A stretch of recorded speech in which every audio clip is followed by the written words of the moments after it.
The novel under review is Parts of Lucas by Susanne Bellefeuille, and this is chapter 22 of the novel. We've earlier discussed the plot summary as well as chapters 1 to 21 on this channel, so you can request for the link to those videos to the comment section and it will be sent to you. So on this note, I welcome you to Literature for 247, a free online literature class. Let's go into the classroom. Chapter 22. In the last chapter, that is chapter 21, we recorded some tragic events there. We had the death of Isabel's father, the death of Steve, that is Lucas' friend, as also the death of Mary's child. Isabel is also being haunted by her childhood issues.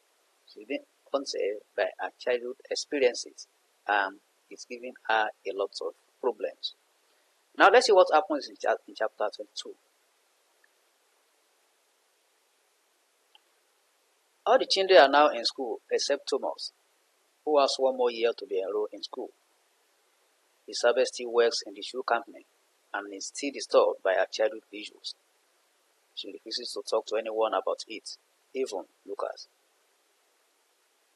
Lucas is with logging, which he doesn't like. That is the logging business. He imagines what his life would have been if he had received the mechanic certificate, and Steve and Darcy were alive. Darcy is Mary's child that died in chapter 21. Lucas is loving and responsible to his family. Despite the weight put on by Isabel, he still expresses his love for her by staring at her, which Isabel also loves. Lucas' father, John, is living on his oxygen tank, while Elizabeth is aging.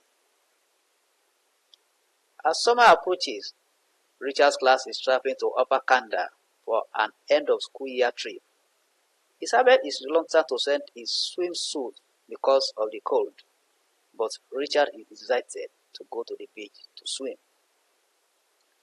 It is a cold June morning, and Richard persuades her mother to let him take the suit along as the weather might change. Isabel eventually releases the suit with a note to his teacher that he should not swim if it is cold. The teacher was carried away with the activities of the day, so couldn't read the note. Isabel is annoyed when she discovers that Richard swam. She fears that he might catch a terrible cold. After a few days, Richard has a high fever and is taken to the hospital emergency department.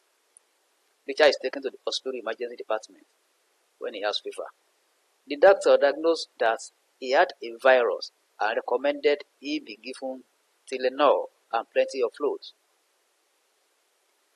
Lucas and Isabel take Richard home, and his mother cares for him greatly. The next morning, his condition worsens. He is so weak and dehydrated that he can't stand up. Isabel knows that the situation is more serious than the doctor described it. They rush Richard to the General Hospital in Cornwall. Lucas drives with his mind on Richard, while Isabel shed tears at the sight of her dying son at the back of the car. When they get to the hospital, Lucas carries Richard in his hands into the hospital. He shouts for help when he reaches the emergency doors. A nurse runs out to meet them, and they put Richard on a gurney, and she carries him to the emergency room. The nurse directs them to go to the nurse's station for further information. That is, the nurse directs Lucas and Isabel to go to the nurse station for further information.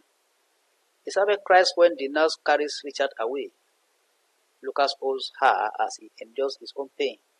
They go to the nurse station to fill in some information about Richard. The head nurse tells them to sit in the waiting room and will give them the necessary information about Richard. It feels like an eternity while waiting for a response from the head nurse. The emergency door suddenly opens, and the head nurse and the doctor are walking towards them. Isabel, whose eyes are red, feels that something terrible has happened to her son when the nurse and the doctor walk toward them. The doctor introduces himself as Dr. George MacDonald when he reaches them. He informs Lucas and Isabel that Richard is very ill and is diagnosed with meningitis. Isabel is scared of the information and starts to cry in Lucas' arms. Lucas asks the doctor about the condition of Richard. The doctor explains that he is in a critical condition with a high fever. He says they are trying to control the temperature around his brain. Lucas asks the doctor if it could have any damaging effects if not treated. The latter replies that they can't say anything about the outcome of Richard's ailment now because he has a 50-50 chance of survival. He allays their fears that they have good doctors who are working on Richard. Isabel asks when she can see Richard. The nurse replies that they will need to sign some form before she is taken to the intensive care unit where Richard is. Dr. MacDonald also promises to feed them back after observing Richard's brain scan. He advises them to rest to preserve their strength for the next few hours and days. Lucas appreciates the doctor and they follow the nurse to the admission office to sign the form before they see Richard.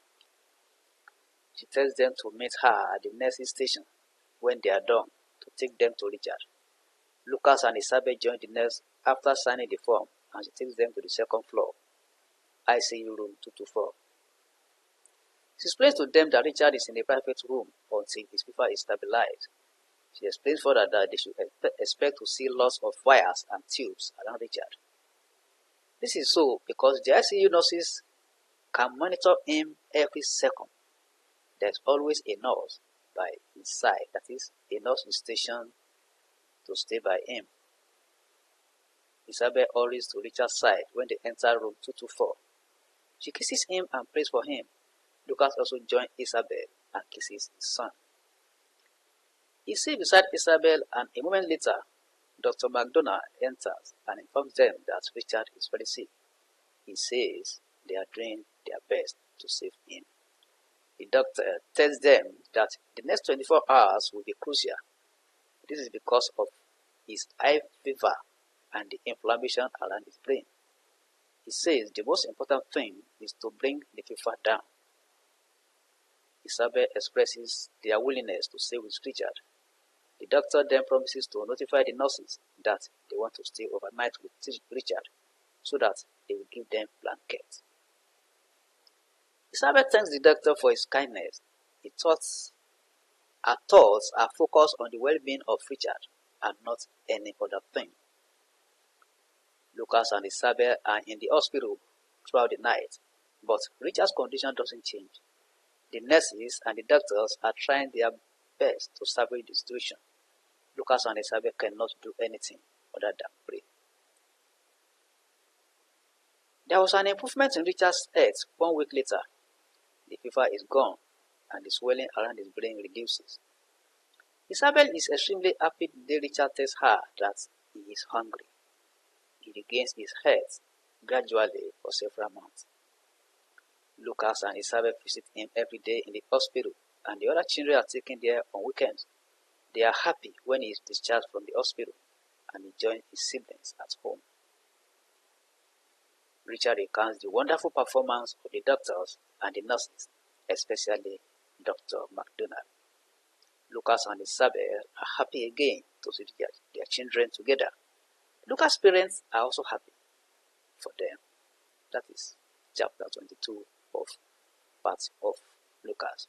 If you are new on this platform, try and click on the subscribe button and the bell icon so that you'll be part of this class and you'll be notified whenever any video is produced.